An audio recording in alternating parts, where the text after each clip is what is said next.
Have you ever wondered when you should begin watering your lawn? Today I'm going to give you a few thoughts on that and also share a few thoughts on watering in general, so stay tuned.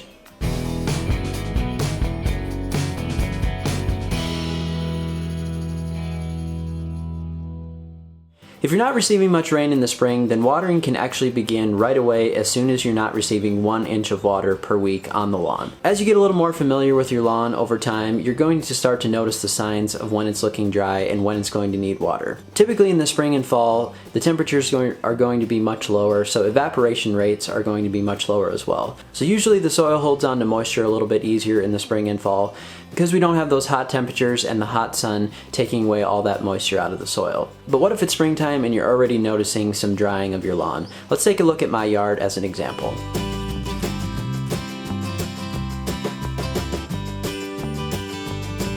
So I'm located in the Midwest where we normally have much cooler temperatures in the spring and fall, and because of this, our soil is going to hold on to that moisture a lot better. However, last fall we were pretty dry in general where I'm located, and then although some of you got a lot of snow this year, we didn't get a ton of snow where I'm located, so that wasn't a whole lot of moisture. And then going into spring here, we have not had a whole lot of rain to start out the spring either. So my grass was starting to look a little bit rough, and you're going to notice this especially on areas that are near your concrete sidewalks or your driveway or something like that. This is the area that warms up the quickest because the sun warms up the concrete, and then the soil is sitting right next to that, and then it's going to dry out the quickest. So look at these areas first to see what the grass is telling you.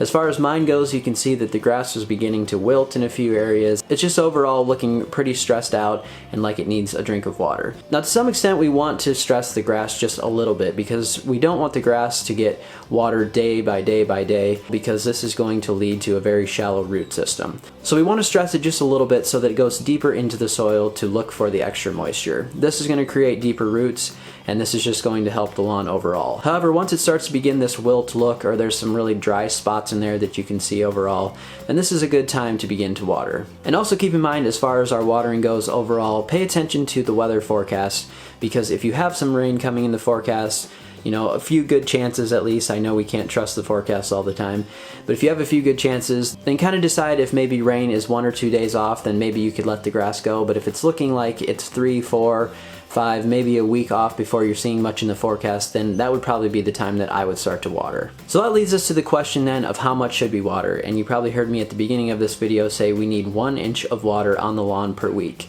This is just an average figure, it doesn't have to be exact, but most people would probably think, okay, well then if we need 1 inch, then I'm just going to put a small amount on every single day of the week, and then that'll lead up to the 1 inch and we'll be good. But that would actually be the wrong thing to do, and that would be something that a lot of people do where they water every day for a small amount, and what that causes is very shallow root system in the grass.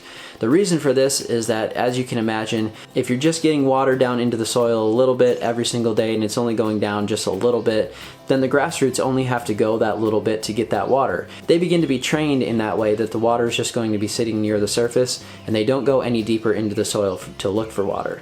So we want to water deeply and infrequently. What that means then is that you can either spread it out maybe 2 times a week, or even better if you can and it's a cooler part of the year. I would like to do closer to that 1 inch of water in one watering and then do it infrequently, so that would be once a week. Now in the summertime when it gets really hot, it's kind of hard to follow this rule just because of the evaporation rates. So sometimes you need to break that up into multiple days over the week and go maybe a 1/2 inch and then a 1/2 inch again, or a little bit more than that. It just depends on your specific climate and how hot it is and things like that. But watering infrequently and deeply is going to train those grass roots that as soon as they don't have the water at the surface, they're going to go deeper into the soil to try to find it. That's naturally how it works, and it's actually a great way to improve your lawn overall is by proper irrigation.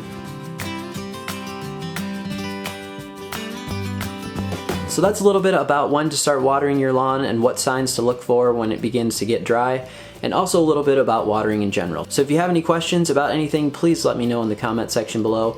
Maybe check out another video on my channel, and thanks so much for watching. We'll see you next time.